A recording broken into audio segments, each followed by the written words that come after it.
काही काहीही काहीही लोक लावायचं, पण ते वेगळं लावायचं. म्हणतो ना, एक ऍक्टर दुसऱ्या ऍक्टरची कॉपी करतो, असं नाही झालं पाहिजे. कॉपी ऍक्टिंग, स्वतःची क्रिएटिव्हिटी. मी तेच सांगत असतो, मी जेव्हा काही कोणतीही भूमिका करताना की ते पात्र कसं बोलेल, ते पात्र कसं त्याचा स्वभाव असेल, त्याची काय लय असेल, हे मी ठरवतो. मी कोणाला ठरवायला देत नाही. आणि जे जे आर्टिस्ट स्वतः ठरवतात त्याची छाप पडते. कॉपी करायला मग आता ते गाणं आहे ना, लाल काय लाल बाबी काय, आपल्याला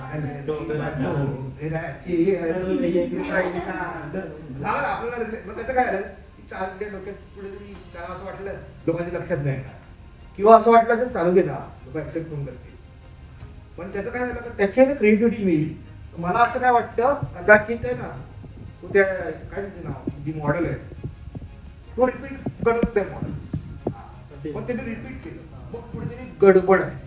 मग त्याची रिअल क्रिएटिव्हिटी मिळेल, जी त्यांनी पहिल्या आपल्या गाण्यातून वेळ लावलं. खूप छान केलं त्याने, मी अप्रिशिएट, मी त्याला वेगळं कोणाला प्रत्येक साडीवर गाणी वेगवेगळी काहीतरी छान केलं त्याने.